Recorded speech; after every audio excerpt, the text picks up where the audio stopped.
la responsabilidad de hablar de los procesos económicos, sociales, espirituales, emocionales de la muerte. Nos enseñan a ser responsables en la vida. Eres responsable de tu alimentación, de tu higiene, de tu salud, de tu trabajo, de tu forma de manejar. ¿Y por qué no eres responsable de tu muerte?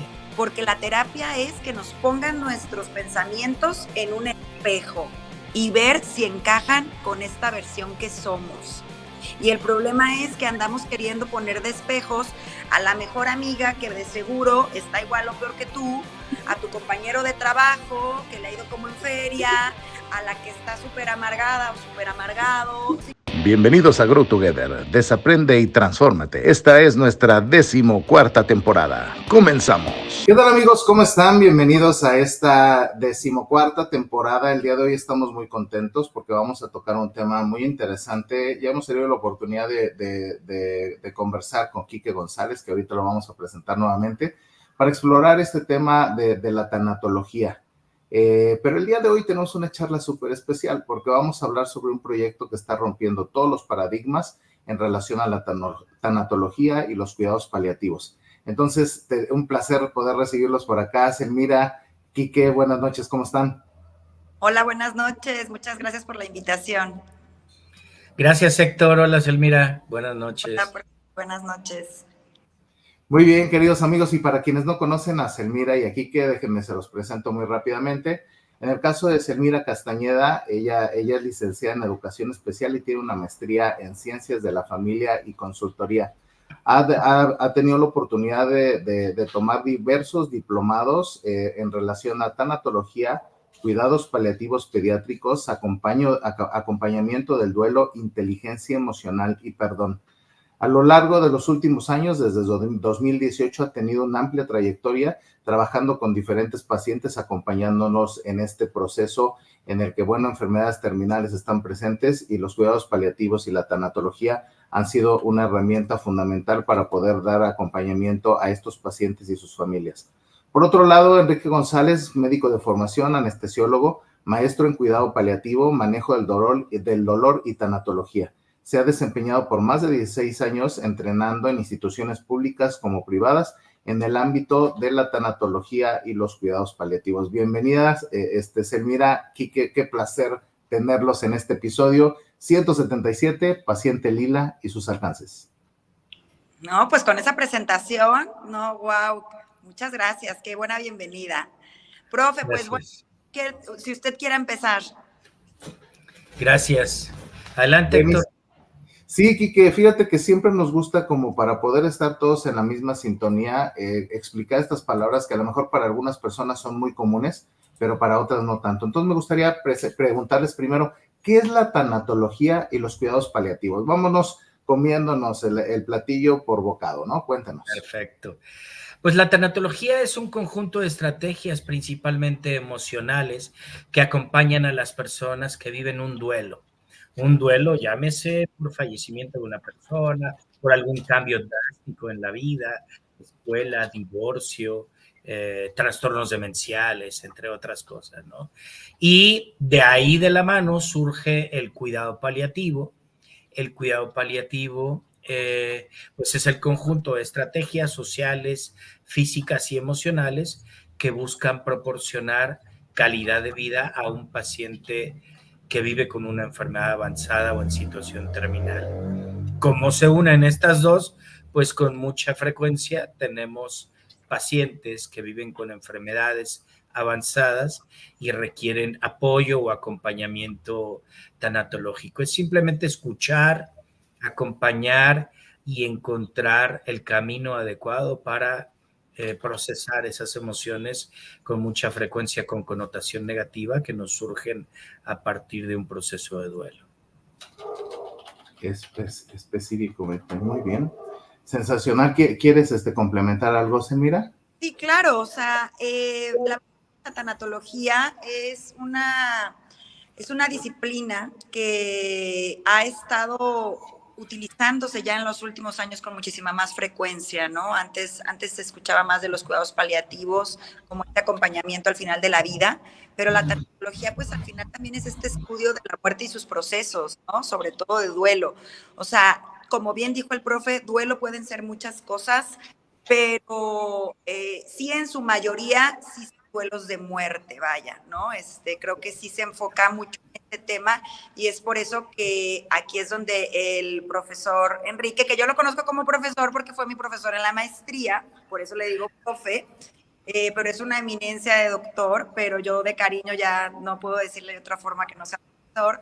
Entonces, ahí fue donde nos conocimos él y yo en la maestría de tanatología, en el de cuidados, ¿no? En el diplomado. Entonces, la verdad es que yo tengo una misión con el tema de la muerte, para mí es mi pasión, los temas que tengan relación con ella, porque he aprendido a convivir con temas de duelo desde muy chica. Primero tuve como estas partes donde la vida te va poniendo distintas pérdidas y tienes que trabajarlas como Dios te dio a entender. Y pues fue tanta mi impacto, eran tantos mis duelos, que después le tuve que dar como formato estudiando, y ahí es donde me topo con personas tan maravillosas como el profe Enrique. Así es. No, y adicional, ahorita diste un punto bien interesante, todos vivimos duelo. De entrada, ese es un tema fundamental. Y anteriormente el duelo se vivía de puertas hacia adentro, anteriormente se vivía inclusive de la persona hacia adentro, y el poder darle un tratamiento adecuado para evitar un montón de enfermedades posteriores o inclusive trastornos a nivel psicológico profundos, pues esta disciplina, como ustedes bien lo mencionan, de la tanatología, permite justo tener la oportunidad de poder sacar todo lo que tiene uno, elaborar la muerte o elaborar cualquier pérdida, temas de divorcios, te corren de tu trabajo, todas estas son pérdidas que si no les das una cabida adecuada, eventualmente la ansiedad, la depresión, son cosas que se pueden presentar y muchas más, y que pueden afectar la vida de la persona cuando está en estas pérdidas que no lo topan con la muerte, o inclusive en esos escenarios donde ya está una situación cercana a la muerte, pues también poder acompañar tanto a la persona que lo está viviendo como a las familias, ¿no? Entonces, eso que dijiste ahorita, Selmira, de antes y ahora, es una maravilla que tanto la ciencia como la psicología, como la apertura social para poder trabajar estos temas, se dé. Yo me acuerdo, lo platicamos la vez pasada con Kike, yo me acuerdo un librito, por aquí de tenerlo, que tengo de la universidad, más de 20 años, donde pues fue el libro tibetano de la vida y la muerte, ahí se alcanza a ver un poquito. Hermoso. Por aquí lo tengo atrás. Ándale, de Sogyal Rinpoche, y es una maravilla cómo desde las culturas se ve esto de la muerte, ¿no? Y hablando de cultura, fíjate, me gusta mucho que esta pasión que ustedes tienen y todas las almas y vidas que han tocado, eventualmente van formando este proyecto tan interesante y tan bonito que es Paciente Lila.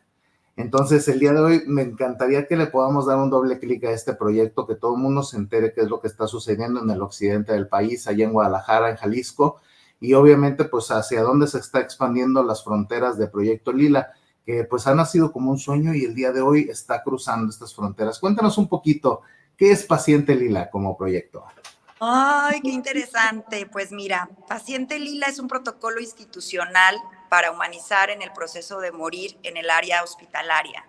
Nace de la necesidad que yo he visto en cómo las personas tienden a morir. Hace 3 años falleció mi papá. Entonces, él muere de cáncer en pandemia, y a mi papá le aplican la sedación paliativa en sus últimos momentos y tuvo una muerte bellísima, rodeado de todos sus seres queridos, en conciencia, o sea, de verdad fue algo muy bonito. Y yo comparo hace 28 años que perdí a un hermano de 8 años que muere de leucemia, donde mi hermano no tuvo cuidados paliativos, donde mi hermano muere en casa, asfixiado, tuvo una muerte terrible a sus 8 años. Entonces, quedé tan traumada de esa escena, me tocó verlo morir. Yo tenía 10 años, entonces yo desde ahí tuve mi primer encuentro con la muerte desde muy cercano, Entonces, ¿qué fue lo que pasa? Aparte fue un velorio y fue una situación como muy dolorosa porque lo velamos en mi casa. Yo me acuerdo que yo lo peiné, yo le puse la bata con la que lo enterraron, o sea, fue algo como muy formándome en mi área que después iba a tomarle rumbo, ¿no? Entonces, yo desde ahí traigo una inquietud muy fuerte de lograr hacer el cambio.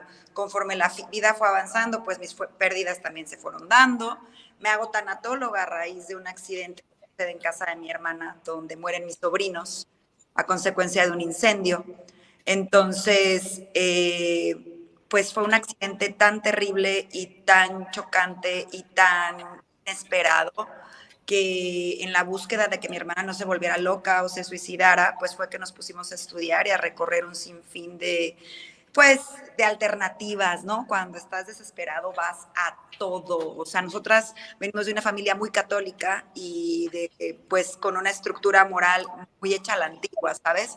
Pero cuando estás en ese punto donde pierdes todo, donde se te quema todo, donde tu vida dejó de ser lo que era, entonces vas todo y empiezas a recorrer el mundo. Y me refiero a mundo porque hablo de culturas, hablo de tradiciones, hablo de medicinas alternativas, hablo de toda esta parte de encontrarte y de poder saber que la llave va a estar en ti y que la sanación va a estar en ti.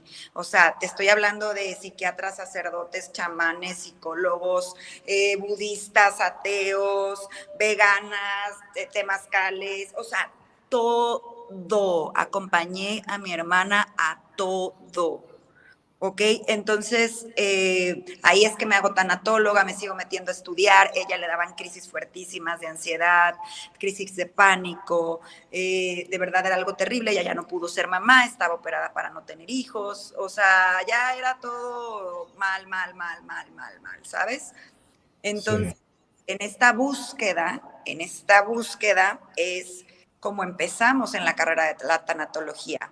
Gracias a Dios encontramos la respuesta en muchas personas, en muchas vivencias, en muchas experiencias. Y mi hermana salió adelante. El accidente fue en el 2013.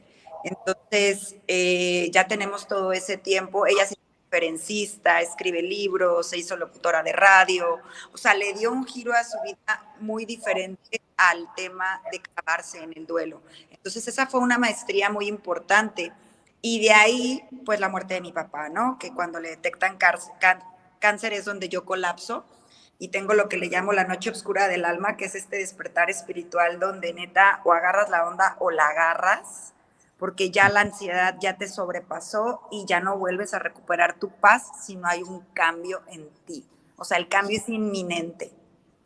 Entonces, es ahí donde yo hago Lila Tanatología Holística, que es este centro para atender a personas en duelo, pero a la par me doy cuenta, yo le pongo, mi papá le puso Lila.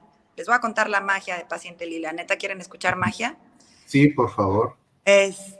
Mi papá le pone lila y ahorita les voy a explicar por qué, porque en todas las culturas el morado es el color de los duelos, ¿no? El profe no me va a dejar a mentir. Miren, me está checando y me está evaluando y yo estoy orgullosa de todo lo que me enseñó en sus clases. La verdad, el morado es el color de los duelos, de la transformación en muchas culturas, ¿ok? En el catolicismo inclusive, por eso el padre en Semana Santa está vestido de morado, ¿ok? Entonces, para mí el morado es un color muy significante, además que es mi color favorito. Cuando yo descubro que lila significa aquella que nació de noche, que es una analogía del sufrimiento, me encanta, aparte por el color de los duelos y la transformación. Y yo digo, a ver, a mi consultorio llegan todos color púrpura, un morado desbordante. ¿Qué es lo que pasa? Yo les digo, a ver, el morado ya no se los voy a poder quitar de su vida nunca, porque después de un duelo no vuelves a ser el mismo, ya traes el morado, pero mientras lo tengas en lila vas a estar bien, ¿ok? Vas a estar bien y vas a poder ver una vida muy amigable a comparación de ese morado púrpura que creíste que solo ibas a tener después de un duelo. Entonces yo le pongo lila y a los 3 meses de que yo ya tenía todo mi centro y demás, me entero que a nivel mundial hay un código que se llama Código Lila, que es para los hospitales, para llevar muerte digna, y que lo estaban dando. ¿Mande? ¡Qué maravilla! ¡Qué maravilla! O sea, yo literal dije, me pusieron un código, no lo puedo creer. O sea, ¿cómo es posible que se llame Lila? O sea, cuando es el que escogió mi papá, el que hizo match, o sea, muy loco, ¿no? Bueno, total, que me meto a investigar todo. Yo me quiero traer o sea, como la estructura del código para implementarlo y entonces, porque encaja y no doy con nada. Me encuentro que no está regulado, me encuentro que nadie tiene ni idea de qué es, ni cómo empieza, ni cómo termina, ni qué se hace. Medio unos saben, pero medios no, pero un desorden. Total, que pues ¿saben qué? Pues vamos haciendo el nuestro, porque esto es una urgencia del ser humano. El ser humano tiene que morir con dignidad, sin dolor, con su gente, ¿sabes? Así como nacer, es parte del ciclo y tenemos que dignificar ese proceso. Entonces es por eso que yo dije, pues voy a ser paciente Lila. Y literal, cuando todo es para bien, la causa se alinea y los astros también, así como hoy fue alineación de los 6 planetas en la mañana, que se alinearon 6 planetas, fue una noticia de Enséñame de Ciencia. Entonces, así como se alinean los planetas, así se alineó todo para que saliera paciente Lila, porque fue un protocolo en el que hemos trabajado 3 años. Y finalmente, el pasado 11 de agosto, el secretario de Salud nos lo autorizó, nos inauguró el protocolo aquí en Jalisco y hemos estado capacitando a las enfermeras del estado. Y resulta que esto va agarrando cada vez más fuerza. Hubo un poco de elecciones y tú sabes que eso, pues, el ritmo baja un poco porque estuvimos en elecciones. Pero ahorita estamos retomando y es ahí donde se une el profesor, porque yo necesitaba una estructura médica para poder hacerlo oficial en los hospitales. Yo no soy doctor, entonces todos esos conocimientos vinieron del profesor aunados a las inquietudes y el protocolo que yo quería hacer. Entonces nos fusionamos y resultó paciente Lila, que es este protocolo que vamos a empezar a llevar a todos los hospitales privados y públicos del estado de momento, y la intención es proponerlo en Congreso para que se pueda llevar a cabo a nivel nacional. Ay, qué maravilla, qué maravilla. Profe, diga algo. Esto es una estrategia hermosa, basado, por supuesto, en la ley, la norma oficial mexicana 011 de la Secretaría de Salud, pues dice que todo hospital público o privado debe tener estrategias paliativas. Obviamente, y por desgracia, ustedes saben que ha sido muy complejo todo esto, pues por economía, por situaciones legales, políticas, etcétera, ¿no? Entonces, pues esto nos va a permitir ahora con el acceso al gobierno estatal y municipal, pues eso va a poder favorecer a que esta ley se cumpla literalmente, ¿no? Y aprovechar que las instituciones privadas, pues también han tenido, con mucho respeto, quizá algunas carencias con relación a este acompañamiento. Con mucha frecuencia pues está la estrategia económica y pues no, dale, mételo a quirófano, mételo a terapia intensiva y bueno, esto que ya sabemos, que ya he mencionado del encarnizamiento terapéutico, intúbalo, métele medicamentos y ¿no? Y dices, Elmira, ¿en qué condiciones va a vivir este ser humano? Tú también lo mencionabas, Héctor, al final de su vida. Sí, hay un diagnóstico prácticamente irreversible. Y Selmira tocó un punto clave. El nacimiento es absolutamente natural. ¿Qué pasa con la muerte? Lo tenemos completamente sesgado y diciendo es algo catastrófico. ¿Por qué podría ser catastrófico si todos aplaudimos y nos emocionamos al nacer? Bueno, esta experiencia que Selmira tuvo la oportunidad de recibir con su papá, una muerte digna, acompañado, cuidado, sin dolor, sin ningún síntoma físico, emocional o social con connotación negativa que impidiera su paz y su tranquilidad, bendita sea la vida. Entonces, imagínense nada más la experiencia personal de Selmira y mi experiencia profesional que se conjunta en ese amor, en ese espíritu, en ese deseo de que no lo veamos de manera catastrófica. Con frecuencia seguramente lo hemos visto: en esta casa no se habla de la muerte, o no te vas a morir nunca, o voy a estar contigo siempre. Bueno, ¿de qué manera o cómo podemos hacer para que esto sea cada vez más claro? Creo que Selmira no sabía, ni tú, Héctor, la semana pasada. Bueno, mi hijo tenía un cachorrito, una cachorrita que nació en noviembre del año pasado, y bueno, se enfermó de esa maldita enfermedad llamada parvovirus, y en 48 horas murió. Entonces, pues es una experiencia que estamos acostumbrados a negarle a los niños. Tuve la oportunidad de sensibilizar a mi bella esposa para compartir esta historia, y pues lo acompañamos de una manera muy amorosa y respetuosa. Son sus primeras experiencias de duelo, ¿están de acuerdo, no? Claro. Con los niños. Y bueno, la verdad fue muy doloroso, pero fue muy bello el poder hablar de la realidad de la finitud de la vida con la muerte de un ser vivo muy amado por mi hijo. Era su cachorrita, y Farina aquí y Farina allá, y la cargaba y la besaba y la abrazaba, y bueno, pues al final terminó falleciendo. Se pudo despedir de ella en casa, no quiso ir a la veterinaria para dormirla. Entonces, pues si lo vemos desde esta manera, así como comemos, como respiramos, como nos bañamos, como caminamos, así sucede la muerte todos los días, y en este segundo hay gente muriendo en todo el mundo. ¿Por qué no verlo de una manera tan natural como comer, respirar, caminar? Así es, sí. Y creo que en la medida que, como dices, vamos naturalizando ciertas cosas, y que además, así como en su momento, yo me quedo pensando mucho cuántas cosas tuvieron que suceder para que el día de hoy tengamos conceptos como la Catrina, por ejemplo, como este culto a la muerte, en el buen sentido de la palabra, pues, claro, esta tradicionalidad o tradicionalismo que se tiene del Día de los Muertos y demás. ¿Cuántas cosas debieron haber pasado de generación en generación para hacer esa transmisión de cómo se vive la muerte desde el punto de vista del mexicano? Hasta que te toca cerca, ¿no? Hasta ese momento dices tú, sí, pues mira, mucha Catrina, mucho coco, mucho lo que quieras, pero al final cuando me toca, ¿qué se hace? Y creo que esta parte es bien interesante. Yo admiro mucho, y lo digo con mucho respeto, admiro mucho, Selmira, a gente como tú, que viven estas cosas en carne propia, y que tienen ese liderazgo y ese carácter para poder decir, obviamente en el Inter se sufre mucho, pero apropiarse, adueñarse y decir, oye, no me gustaría que esto lo viva más gente, ¿no? O que cuando lo vivan de tal manera. Y afortunadamente, perdón que lo diga así, pero afortunadamente hay mucha gente como tú que empuja este tipo de protocolos, o que empuja instituciones que apoyan a niños con cáncer porque sus hijos tuvieron cáncer, tal, o como tu hermana que tuvo este evento desastroso de las quemaduras, que generan fundaciones y ayudan a otras familias que han tenido eventos con gente quemada.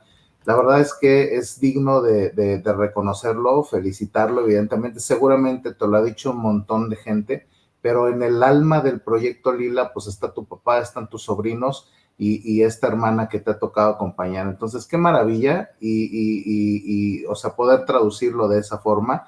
Y coincido contigo, o sea, aquí que es un extraordinario profesor acá. Yo no he tomado clase con él, pero las 3 veces que lo hemos tenido acá, nos ha ayudado a conectar mucho con estos conceptos tan poderosos, que en el momento en el que les abres espacio en tu vida para recibirlos, empiezas a transformar completamente la forma en la que lo vives. Yo tuve desafortunadamente la experiencia de perder a una hija, a Sara Sofi. Se nos fue hace 10 años, nació muy chiquita, prematura, le dio un tema ahí, ¿cómo se llama? De un derrame en su cabecita, empezó con hidrocefalia, y la tuvimos toda su vida en el hospital. Los 4 meses que estuvo con nosotros se la pasó en el hospital, hasta que, bueno, pues desafortunadamente se fue a apartarnos un terreno allá al cielo, ¿no? Y vivirlo de primera instancia, yo le decía aquí que era, pues como tenía que hacerme el fuerte y resolver todo el tema económico, no hubo duelo. Hasta hace 3 años que me topé con una persona que trabaja estos temas. Yo creo que es el día que más he llorado en toda mi vida, y que he roto un montón de paradigmas, pero sacarlo, evolucionarlo, hacerlo consciente, traerlo a la realidad, honrar la vida de Sofía, lo que vino a enseñarme y una serie de cosas, sí cambia por completo la perspectiva. Entonces, pues nada, felicidades, Elmira, por haber traducido esto en una iniciativa como Lila. Y me gustaría, como paciente Lila, perdón, y me gustaría preguntarles un poquito, ¿cuáles son los alcances de Lila? ¿A qué se dedica? ¿Cuáles son los componentes? Cuéntenos un poquito más, porque ya hay gente ansiosa, ya hasta tenemos una pregunta por acá, y un comentario. Mira, déjenme, se los leo y si quieren, pues empezamos a ver por ahí los alcances. Gracias por lo que comparten. Yo escuché en una ocasión que la tanatología, al trabajar con las pérdidas de manera amplia, respeta a los pacientes su dolor y mi atención se enfocó en que no existe una peor que otra. Es decir, que cada ser humano a su forma lo padece. Una duda, por como lo platican, la idea es vivirlo sin sufrir o con herramientas ideales según el individuo. No, el sufrir es, o sea, la gente en este aspecto, digo, muchas gracias por el comentario, también por las flores que me echaron, de verdad, muchas gracias. Es una transformación del dolor, definitivamente, o sea, es una decisión de transformar el dolor. Respecto a esta chica, o sea, creo que la tanatología es un traje a la medida. No se pueden dar recetas universales.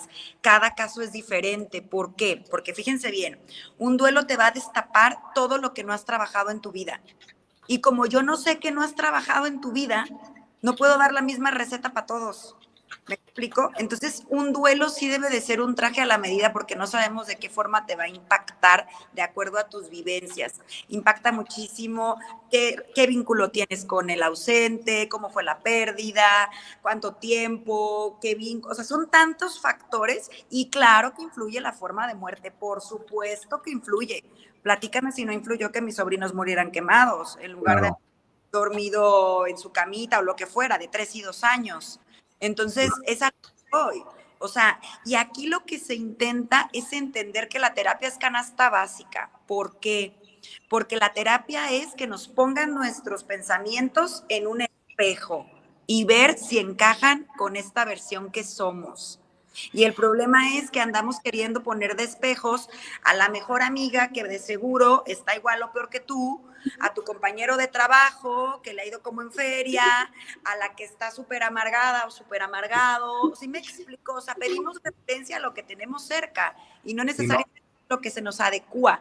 Y ojo, la intención es cambiar la cultura de la muerte. Lila quiere cambiar la cultura de la muerte. Este centro de atención para personas en duelo, donde está paciente Lila, también es lo que quiere. Y de hecho, los alcances, nos decías, ¿no? Yo como le decía al profe, yo ahorita estoy en la tienda de abarrotes, pero yo ya vi el Walmart. Le dije, o sea, yo ya vi el Walmart. O sea, ¿por qué? Porque nos morimos todos nos morimos. El 80% de las personas van a morir por enfermedad. ¿Sí me explico? Eso es algo también importante. La mayoría vamos a morir por enfermedad. Aquí entra todo, ¿sí me explico? O sea, que caigas en hospitales, a lo que voy. Ahí, o sea, la mayoría va a ser así, ¿ok? Entonces, ¿cómo es posible que todos compramos seguros de vida? ¿Cómo es posible que todos compramos un seguro al coche cuando la probabilidad de que choques no es 100% segura? Y tiene... estamos de acuerdo, por si acaso. Y entonces acá en el que ya sé que está súper trillada es la única que tiene seguro. No, pero bájalo al consciente y entiéndelo como proceso de vida y como final, ¿ok? Te vas a morir. ¿Por qué no tienes servicios funerarios? Eres un irresponsable en ese aspecto. No, pues porque hay que se encargue, ya que me muera, pues ya qué más importa. Fíjate cómo pensamos. Pero entonces, también cuando van a hacer un bebé, ¿tampoco no te importa dónde van a ser? ¿Tampoco no te importa el hospital? ¿Tampoco no te importa que se te salga a media calle o en un árbol o dónde? ¿Me explico? Y para morir, ahí sí, no toquen el tema, o sea, nadie diga nada para que cuando llegue la desgracia, entonces nos agarren a todos como locos y justificamos por medio de nuestro dolor el hacer decisiones que no haríamos en conciencia.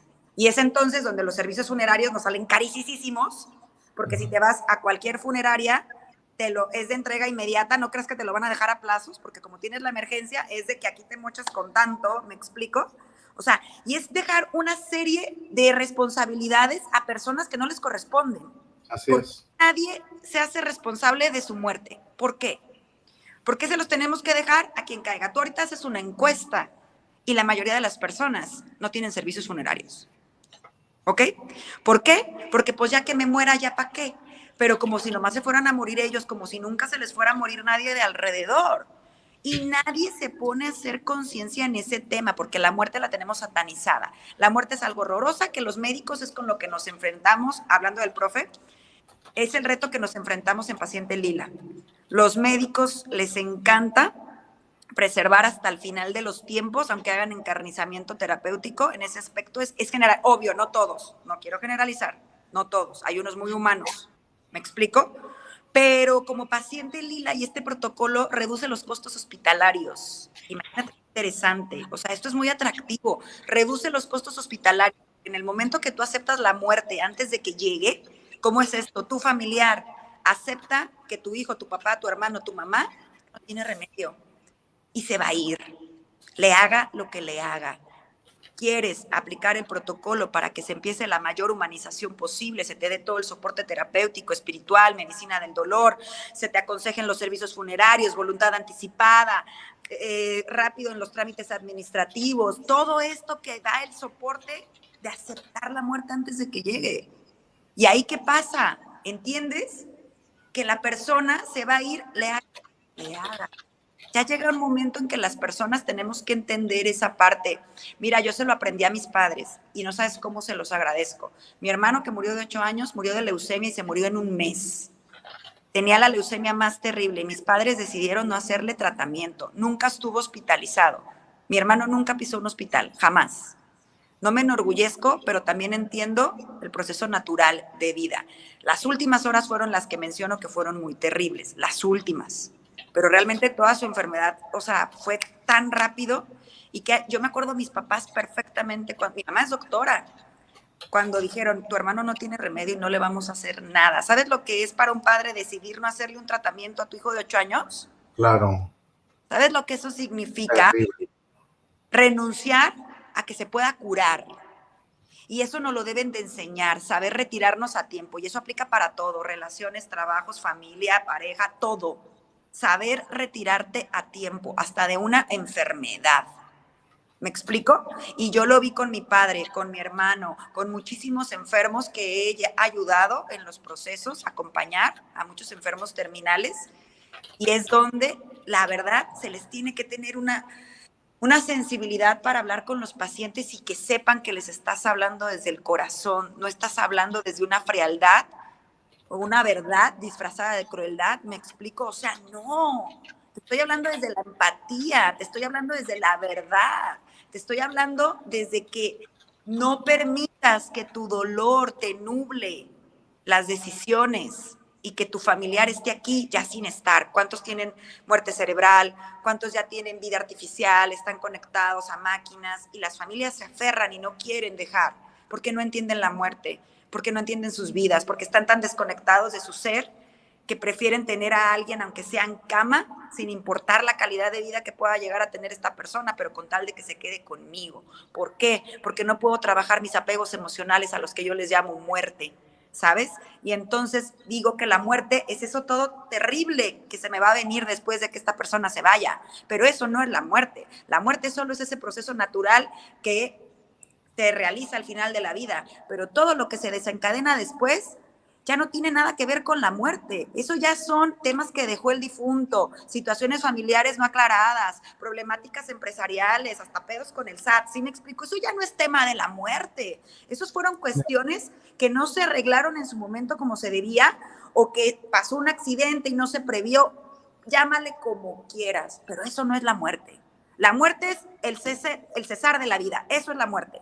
No todas las problemáticas que nosotros le ponemos después. Y vaya que ha enterrado mucha gente. Entonces, ¿qué es lo que sucede? Tenemos que ayudar a las personas a que la integren al proceso de vida. ¿Para qué? Para que sepan aceptarla antes de que llegue. Y una vez que la aceptas antes de que llega, la muerte llega como una dama, no como un huracán. ¿Me explico? Y es ahí donde entonces empiezas a ver sus virtudes. Porque ¿de qué va a ser que se muera tu pariente? ¿De qué va a servir que se haya muerto tu hija? ¿De qué va a servir si no va a ser para una transformación? Y es ahí donde viene el poder del duelo, en esa transformación en positivo. Y perdón por mi podcast, ya parece monólogo. Pero para eso es este foro, mira, no, creo que todo lo que nos pone sobre la mesa, lo decimos hace ratito, pues es algo que ha generado pues todos los aprendizajes, que el día de hoy nos presentan este hermoso protocolo que ayuda a la gente justo a tener una muerte humanizada. Déjenme les comparto un par de comentarios que tenemos de nuestra audiencia. Muchas gracias por sus comentarios, qué bello leerlos. Nos dice Etelvina Bernal, que por cierto es súper fan de Quique, tengo que decirlo. Un grande abrazo, Quique, y felicidades a los demás. Muchas gracias. Gracias, Etel. Y un comentario de Ari Batis, que verdad tan grande, hacernos responsables de nuestra muerte. Muchas gracias, Ari. Es interesante, perdón que haga énfasis en esa parte, pero la creo muy importante. Sí. Nos hace conciencia de hacernos responsables de nuestra muerte. ¿Habías escuchado ese eslogan? No. Ni yo, acaba de ocurrir, la verdad, pero o sea, la esencia es eso, o sea, hacerte responsable de tu muerte. ¿Y qué implica esto? Arreglar tus relaciones, todo eso. hashtag, hacernos responsables de nuestra muerte. Ari, te rifaste con este hashtag, muchas gracias. No, me encanta. Y yo te diría, a lo mejor la connotación puede ser un poco más amplia, hacernos responsables de nuestros duelos. Porque al final de cuentas, esto que dijiste hace rato, salte a tiempo de las relaciones dolorosas, salte a tiempo de una enfermedad, salte a tiempo de una empresa donde cuánta gente no se nos muere de sore menage o el día de hoy, ¿cómo le llaman? Burnout, ¿no? Burnout. Y por no haber tomado una decisión a tiempo de decir, oye, ¿qué diablos estoy haciendo aquí? Tenía yo un jefe que decía, it's a fucking job, ¿no? O sea, de pronto estos elementos de generación de conciencia, creo que es una escalada que el hashtag que nos acaba de regalar Ari, pues nos pone sobre la mesa, el poder generar ese nivel de conciencia, de poder preguntarte qué está pasando y quiero seguir viviendo esto, porque entonces ahí es donde empiezas la generación de conciencia te invita a que tomes una acción diferente, a que puedas salir del ciclo y vivirlo diferente, ¿no? Sí. El otro día decíamos, ¿no? De que la gente ni siquiera, a ver, piensa en tu muerte 5 segundos, a ver si puedes. La gente 5 segundos de muerte y, ay, no. O sea, no puedes hacer que alguien piense en su muerte 2 minutos. ¿Sabes por qué? Porque si le haces que piense 2 minutos en su propia muerte, hay un cambio mental. Así es, hasta globos salieron, mira, ¿viste? A ver, tú pon a alguien, ¿cuánto tiempo puedes pensar en tu muerte? 2, 5 minutos, o en la de tus hijos, o en la de la gente. A ver, piensa en la muerte de tu esposa. ¿Por qué me dices eso? O sea, a ver, ¿y por qué no? ¿Que nunca se va a morir o qué? Yo no estoy diciendo deseo que se muera tu esposa, estoy diciendo piensa en la muerte de tu esposa. Y tú puedes decir, ¿por qué me haces pensar en eso? Pues porque deberías de pensarlo, ¿ok? Sí. Y entonces valorar si es la persona que quieres a un lado y entonces ver y decir, ay, no es cierto, sí la quiero, mira, aunque me haga pucheros y aunque me grite de repente y aunque, ¿sabes? Porque si tú generas conciencia de la muerte tuya o de los que tú quieres durante 2 minutos al día, te cambia la vida para bien. Sí, claro, completamente. Dale, Quique, por favor. Es un punto bien clave y hablaban junto con lo que Ari comenta, besos y abrazos a la buena Ari, la responsabilidad de hablar de los procesos económicos, sociales, espirituales, emocionales de la muerte. Nos enseñan a ser responsables en la vida. Eres responsable de tu alimentación, de tu higiene, de tu salud, de tu trabajo, de tu forma de manejar. ¿Y por qué no eres responsable de tu muerte? ¿Y cuántas broncas? De repente eso, economía, dice Selmi, pues es que te mueres y al rato ¿cómo te va a cobrar la institución o la funeraria por ser de inmediato, de uso inmediato? Y olvídate, y eso 140,000 pesos para ser exactos, 140,000 pesos sale morirte cuando no tienes servicios funerarios, ahí nomás les paso el dato. Y tristemente también les comparto una película de antaño, hace como 45 años, que se llama Morirse en Domingo. Es una película muy dura, muy difícil, que se lleva a cabo en la Ciudad de México. Es ficción, pero no es ficción. Es decir, hay diferentes situaciones que surgen a partir de ahí que podemos analizar y podemos ayudarnos a nosotros mismos a decir, soy responsable de infinidad de cosas.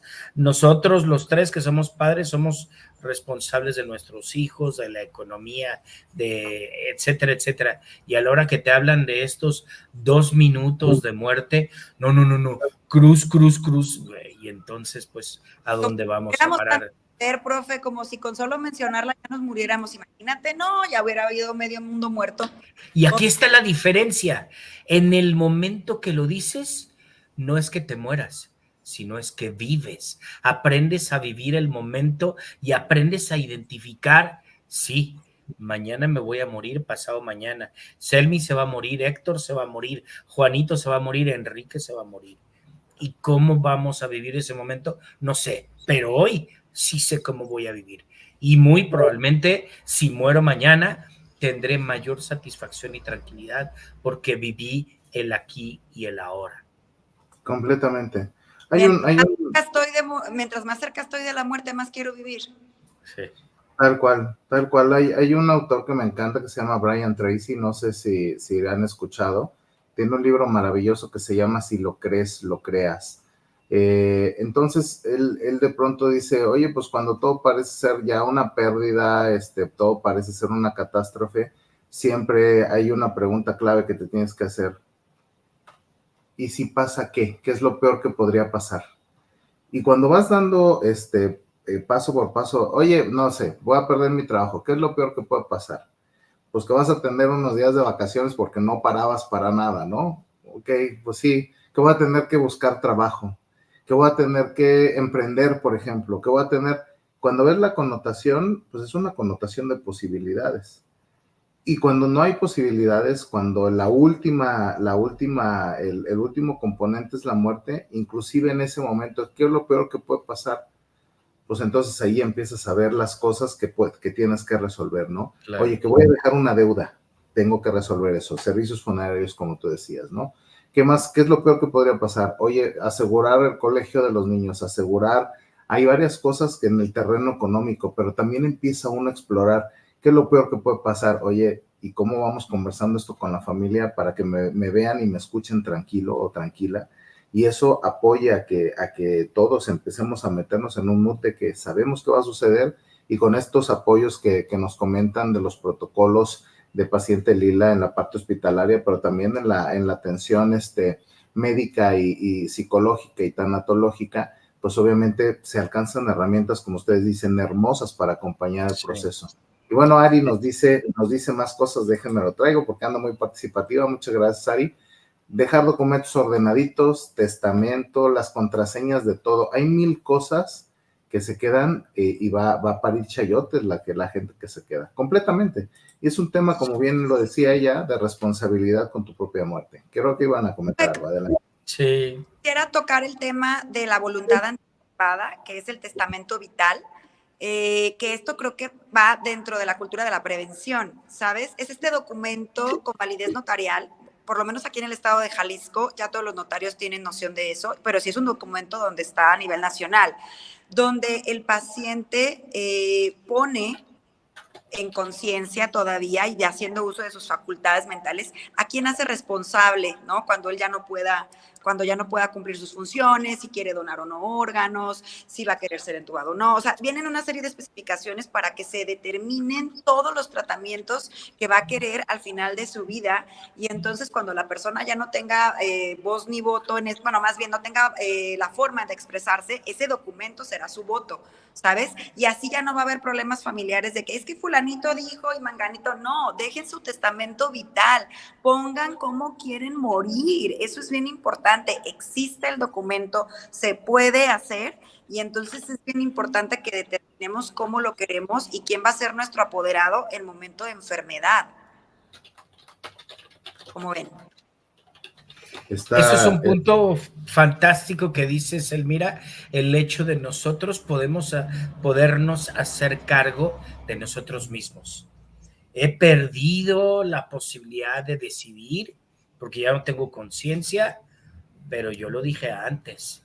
Si no está Selmira cerca de mí, si no está Héctor, si no está Juan, si no está Liliana, mi esposa, ya saben, el equipo médico del hospital ya saben lo que pueden o quieren hacer, cuáles son los alcances de los tratamientos por lo que Enrique definió en un documento legal.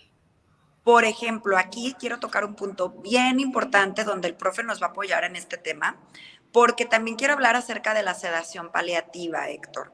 Fíjate que para mí la sedación paliativa es la cosa más espectacular que se pudo haber inventado para el fin de la vida. Porque mucha gente la confunde con eutanasia y creen que, ay, no, es que eso es eutanasia. Aparte, tienen satanizadísima la eutanasia como si fuera a matar al cristiano así.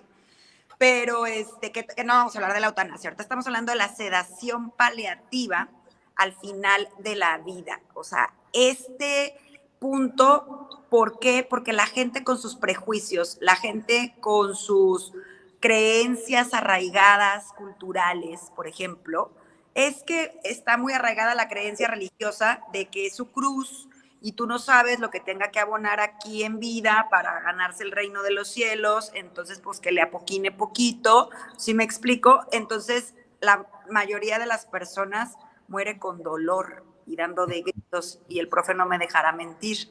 Entonces la sedación paliativa, explíquela usted, profe, por qué es esta maravilla que hace que la persona muera de una forma súper linda.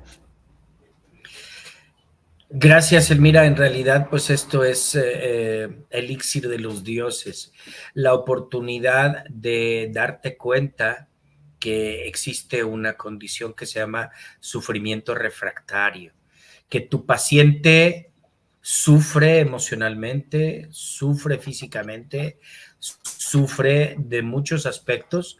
Yo recuerdo hace alrededor de 7 años, por estas fechas, va a ser su aniversario en un par de días, una jovencita de 32 años con cáncer de ovario, que estaba en unas condiciones críticas de vida. Ya no existía la posibilidad médica de atenderla o de resolverla, y su condición ocasionó que tuviera trombosis tanto en las 2 piernas como en el abdomen. Y las 2 piernas estaban multiplicadas su tamaño, heladas, moradas, pero no tenía dolor. Pero imagínate tú voltearte a ver a esta parte del cuerpo que no te duele, pero con esas condiciones físicas. Existe una posibilidad enorme de que tengas sufrimiento por verte que no solo estás muriendo, dependiendo de la connotación que le quieras dar, sino que tu cuerpo se está deteriorando de manera muy avanzada. Entonces tomó la decisión la familia, la mamá y el resto de la familia para sedarla. Fue un sábado de agosto y duró alrededor de 72 horas sedada, sin volver a recibir esa impresión de sus piernas, de su abdomen también, como de 24 meses de embarazo, una situación crítica, y definitivamente murió en su casa, en paz, con calma, con tranquilidad, gracias a estrategias farmacológicas que no buscan adelantar la muerte, solamente favorecen la paz y la tranquilidad del paciente y también de quienes los rodeamos. Imagínate tú, y pongo con mucho respeto, Selmira, tu ejemplo de tu hermano, las condiciones a los 8 años, cómo vivió el final de su vida, al contrario de tu papá, ¿no? Entonces, si tú pones estos 2 ejemplos, Selmira dice claramente, con la mano en la cintura, puedo utilizar con X cantidad de pacientes la sedación paliativa para favorecer esa paz y esa tranquilidad, y literalmente no solo vivir con dignidad, sino morir con dignidad.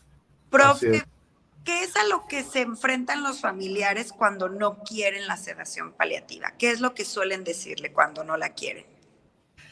Muchas veces, a pesar de las explicaciones, dicen que no quieren adelantar la muerte, dicen que si le das morfina o algún otro medicamento vas a hacerlo adicto, cuando sabemos también que el paciente pues literalmente ya no tiene condiciones para eso porque está en el final de la vida.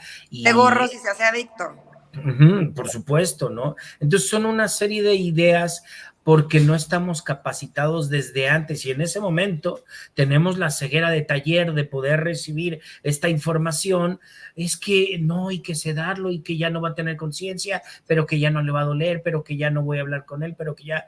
Y entonces no es posible, yo quiero que me conteste todo el tiempo hasta el momento que se muera. Y ese egoísmo y esa culpa por todo lo que pudimos haber vivido con esta persona, pues nos hace decir, no, yo no quiero eso, imagínate, en este momento lo voy a matar aunque siga vivo, pero ya no me va a poder sensorialmente responder a lo que yo quiero. Entonces, el sufrimiento, pues venga, está a la vuelta de la esquina, social, emocional, físico, espiritual, y es catastrófico.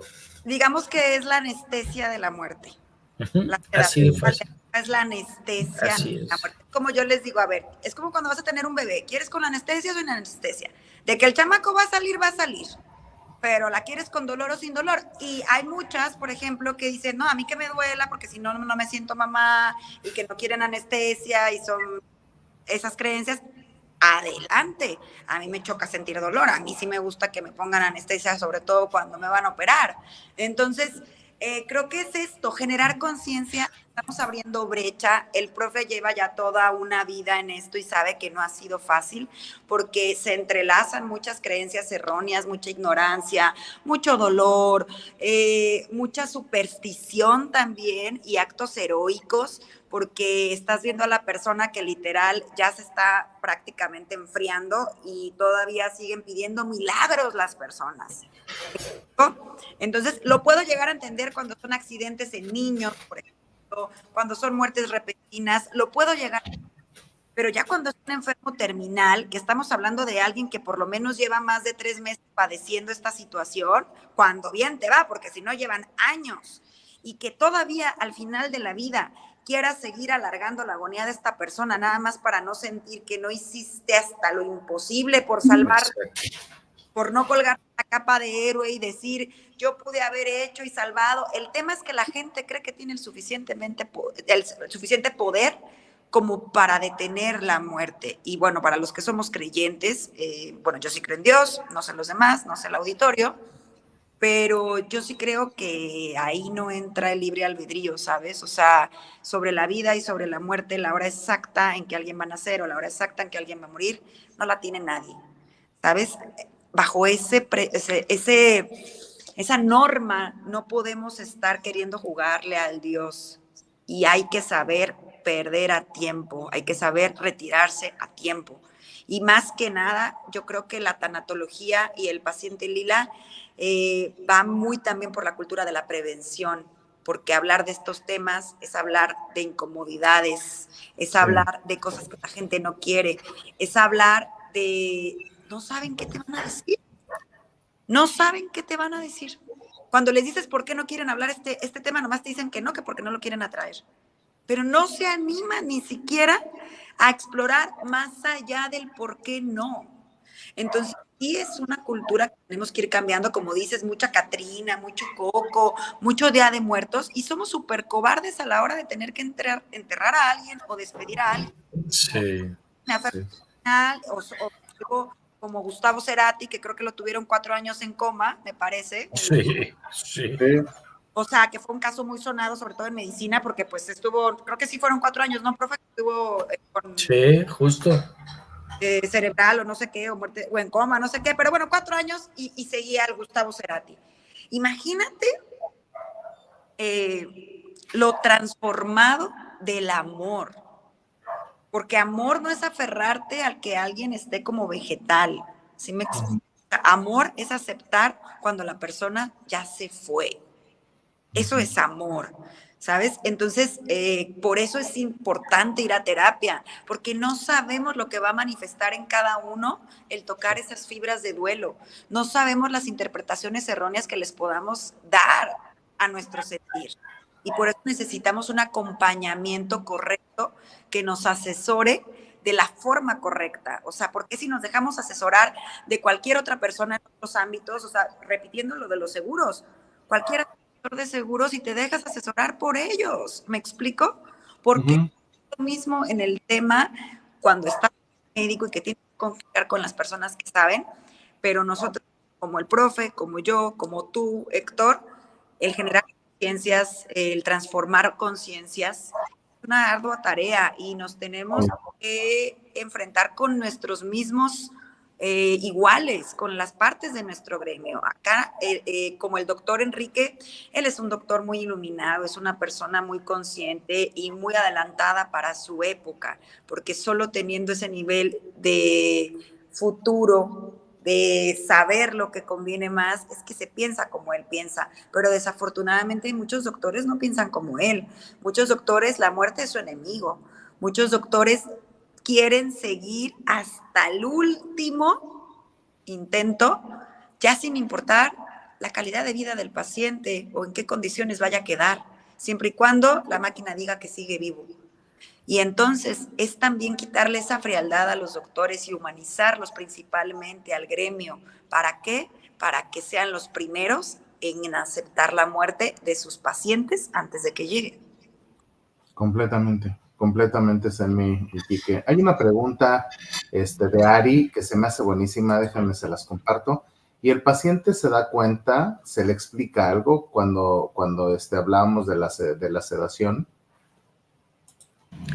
Sí, por supuesto. De esto mismo que hablaba Selmira, de la ley de voluntad anticipada, está basado en el principio o en los principios de la bioética, ¿sí? Hablando de justicia, de autonomía, de beneficencia y de no maleficencia. Si tú utilizas la autonomía y yo te pregunto a ti, Héctor, oye, ¿quién decidió que tú te pusieras esta camisa que tienes el día de hoy? Y tu respuesta será... Yo. Obviamente. Entonces, yo te voy a decir, ya lo mencionabas, Elvira, hace rato, puedes morir con sufrimiento, puedes morir con dolor o puedes morir literalmente, dignamente o en paz. Y entonces, ahí es cuando se toma la decisión de, oye, yo tengo el deseo de estar tranquilo, de estar en paz, sé que no me voy a curar, pero ya mi sufrimiento es refractario, ya tengo muchas condiciones que me hacen no estar bien en muchos aspectos en vida. Entonces, ayúdame a tener paz y que la muerte llegue de manera natural. Por supuesto que les explicamos. Sí. Pero un pasito antes, profe, para que quede también un poco más claro, nos vamos un pasito antes. Todas las personas tienen derecho a saber que se van a morir. Desde ahí. Ya estuvo bueno de creer que podemos ocultarle al paciente destino. Sí, claro. Todas las personas tienen el derecho a saber que se van a morir. Por supuesto. Y te digo que la mayoría de los enfermos terminales ya se quiere morir y no les da miedo morirse. Entonces pueden hablar con ellos perfectamente de la muerte, que ya están hasta acá del dolor. Y lo que tienen es derecho, yo creo que ellos son quienes la vienen pidiendo meses antes. Y es por eso que claro que se tiene que decir, pero volvemos, dejen de creer en las telenovelas, dejen de creer, es que mi mamá está mala del corazón. Entonces, si le digo que se murió fulanito, pues se van. A ver, no puedes disfrazar la verdad. Y algo tan evidente, tampoco. Entonces, se me hace muy cruel que no les permitan a las personas saber de su propia muerte cuando se pueden despedir, cuando lo van a aceptar, cuando no les va a trastornar y cuando al final de la vida el que se sepa y ella decida sobre su propio destino es lo más saludable. Así es, completamente. Creo que da para un montón de seguir platicando sobre tanatología, servicios paliativos y demás. Ha sido un gran episodio, creo que lo decíamos ya con Quique la vez pasada, cada vez que tocamos estos temas, el despertar de la conciencia es alto para todo el mundo. Yo me imagino en muchas ocasiones la gente que le pasan, porque ponemos obviamente el episodio completo, pero también tenemos algunos shorts que en el momento que algo les da clic con lo que escucharon, los invita a profundizar un poquito más en el conocimiento, a saber qué es la tanatología, a meterse, a darle un doble clic, a buscar apoyo, que por cierto, déjenme les pongo, queridos amigos, acá el banner. pueden encontrar Proyecto Lila, Tanatología Holística en Facebook, en Instagram, en TikTok y obviamente en su página de internet. Acá se las estoy poniendo para que ustedes puedan indagar un poquito más. Ojalá que con el paso del tiempo Paciente Lila no solamente esté en Jalisco y sus alrededores, sino que llegue a más estados de la República. Entiendo que el Walmart es eso, ¿no? O sea, más estados de la República, que tenga presencia en todos lados para que la muerte digna es un derecho y sea una posibilidad para todos aquellos pacientes que están pasando por un momento alto de dolor y que ya es necesario poder cerrar el ciclo de manera bien humana, ¿no? Entonces, me encanta agradecerles un montón, Selmira, Quique, por habernos acompañado esta noche. Desafortunadamente, Juan Bernal, por un tema de trabajo, hoy no pudo estar. Hubiera estado bien sabroso platicar los cuatro. Juan de pronto tiene preguntas muy contundentes, es muy, muy interesante su lógica. Pero bueno, hoy nos tocó estar acá los tres y vale la pena compartirles que acá en Grow Together tenemos ¿cómo decirlo? Como una buena práctica es que hacemos un pequeño resumen de lo que hemos hablado a lo largo de esta noche. Entonces, vamos con el resumen. Muy bien, queridos amigos, pues episodio número 177, Paciente Lila y sus alcances. Recuerden, temporada número 14, 3 años ya transmitiendo y el día de hoy hablamos sobre este tema de tanatología y cuidados paliativos. Con nuestros dos invitados, con Selmira Castañeda y con Enrique González. Y bueno, arrancamos un poquito definiendo qué era esto de la tanatología, y nos decían tanto Selmi como el doctor Quique, que la tanatología son estrategias emocionales, médicas, que acompañan a personas que viven un duelo. Y nos hablaban de todo tipo de duelos, pérdidas en diferentes ámbitos de la vida, como muertes, divorcios, pérdida de trabajo, todo aquello que representara una pérdida para el ser humano. Por otro lado, los cuidados paliativos son una disciplina que permite dar un tratamiento especial a pacientes con enfermedades avanzadas o con enfermedades terminales. Y ya de ahí empezamos a meternos un poco a conocer la historia sobre Paciente Lila. Selmira nos platicaba pues, de varias experiencias que ha tenido a lo largo de su vida y que fueron una fuente de inspiración, pérdida de dos de sus sobrinos, de su padre, de su hermano inclusive, con escenarios en donde evidentemente con el paso del tiempo ese dolor se transforma a través de su liderazgo y de su talento en una opción que se llama Paciente Lila, ¿no? Un nombre que sale justamente de esta coincidencia de que en varios lugares del mundo y en diferentes culturas el morado está relacionado con la muerte y pues ahí con su papá antes de partir pues lo bautiza como Paciente Lila, haciendo referencia a la humanización de la muerte en ese proceso, ¿no? Entonces, Paciente Lila es un protocolo institucional para poder ayudar a la muerte a personas que están en un ambiente hospitalario.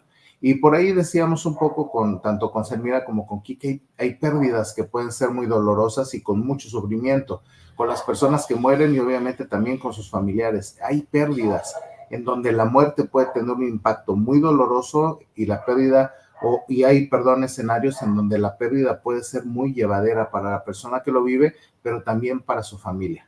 Entonces, nos dicen, bueno, ya llevan 3 años trabajando en este protocolo y afortunadamente en este mes de agosto la Secretaría de Salud aceptó el protocolo a nivel de hospitales en Guadalajara. Y esto pues obviamente abre la posibilidad porque estará presente tanto en hospitales públicos como privados, ¿no?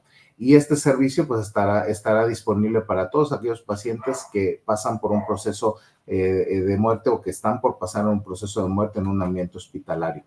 Después de ahí profundizamos un poco más en los alcances y empezamos a ver que cuando le veíamos si era una receta para todo el mundo este proceso, nos decían, no, a ver, espérame tantito, la tanatología es un traje a la medida. Porque al final de cuentas el duelo que vas a tener te va a sacar todo lo que no has trabajado a lo largo de tu vida.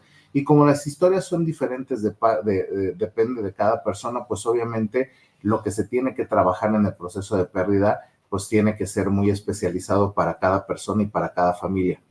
Un dato interesante es que el 80% de las personas vamos a morir de alguna enfermedad. Entonces el gran alcance me encantó, como lo decía Selmi, que de pronto se ve hoy una tienda de abarrotes, pero el potencial es el Walmart, ¿no? El potencial es tan grande porque el 80% de los seres humanos morimos de enfermedad.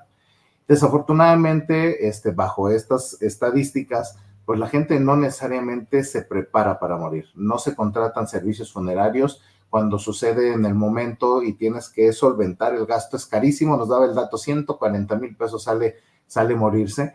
Y desafortunadamente esa deuda pues ya no la paga el que fallece, ¿no? Sino terminan pagándolo algún familiar o entre los familiares hacen la vaquita para poder hacer los pagos, en fin, se dan una serie de circunstancias ahí que a final de cuentas terminan pasándose la responsabilidad a alguien más, ¿no?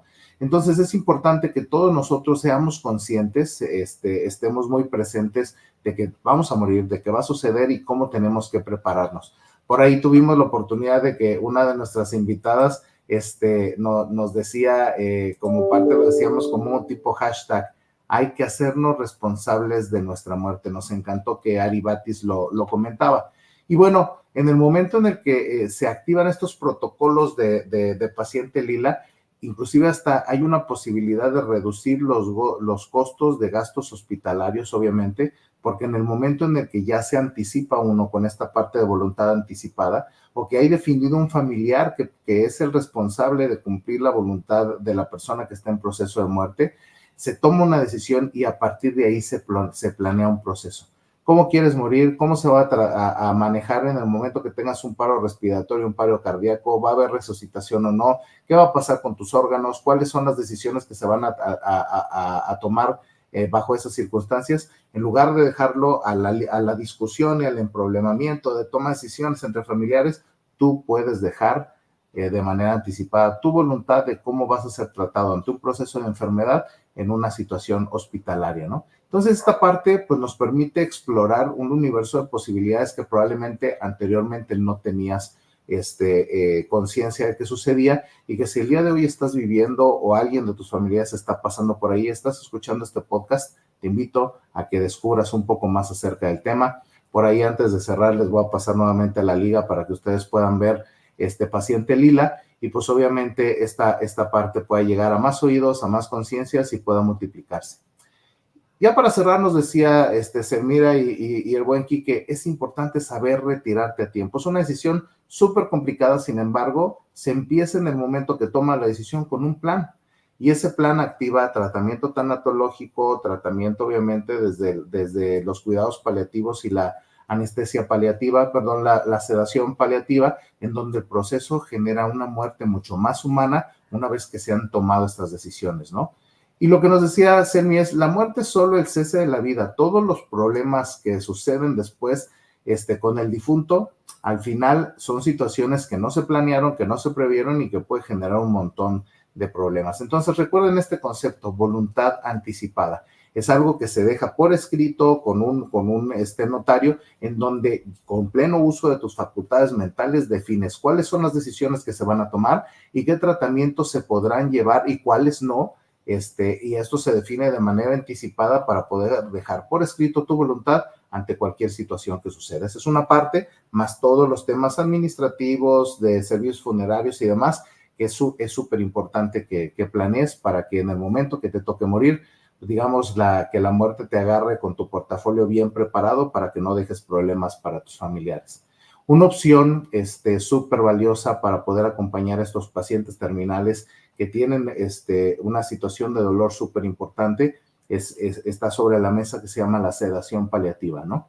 Y esto no es eutanasia, simple y sencillamente es poder aplicar esta sedación paliativa para que la persona en los últimos momentos de su vida no viva dolor, no esté experimentando estos traumas emocionales que se presentan aquí, que nos hablaba de una persona de 30 años, que por ahí, por una situación de cáncer de ovario, pues llega un momento en el que empieza a haber trombosis en su cuerpo, y vivir esa experiencia simple y sencillamente debió de haber sido terrible para ella. La sedación paliativa te permite cerrar el ciclo en paz, cerrar el ciclo sin dolor y obviamente rodeado de los tuyos en una muerte súper humanizada. Este fue nuestro resumen de esta noche, queridos amigos, con los puntos principales.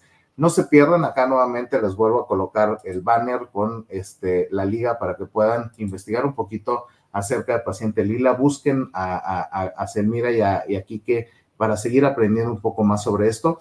Y queridos amigos, Selmi y Quique, qué gusto tenerlos acá, qué grandes aprendizajes nos dejan. Y esta comunidad de Grow Together siempre agradece muchísimo a nuestros speakers y a nuestros invitados, porque de la profundidad de su corazón, de la profundidad de su experiencia, nacen muchas conexiones con un montón de almas allá afuera que están buscando algo de información o que quieren aprender un poco más sobre esto. Y bueno, quizá llegará a los oídos y a los ojos correctos para que puedan resolver temas relacionados con la pérdida, la muerte y los cuidados paliativos. Qué alegría tenerlos por acá. Muchas gracias por haber estado con nosotros. Invitación, Héctor, y cuando gusten aquí nos estaremos viendo, claro que sí.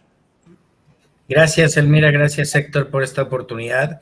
Y bueno, pues darle la oportunidad a las personas que tienen esa cantidad de mitos y tabús con relación a la muerte, a la sedación paliativa, a los cuidados paliativos, y que vivan de una manera más feliz, más plena, y que de esta manera puedan lograr una muerte digna. Gracias, Héctor, gracias, Elmira. Gracias, profe. Muchas gracias a todos y cerramos con el hashtag de Ari, hay que hacernos responsables de nuestra muerte. Que tengan una noche extraordinaria, un fuerte abrazo a todos y que haya éxito. Chao, chao. ¿Y bien? ¿Qué vas a hacer por ti? Recuerda seguirnos en redes sociales como Grow Together MX o Grow Together MX1 en Instagram. Compártelo, dale like y recuerda, desaprende y transfórmate.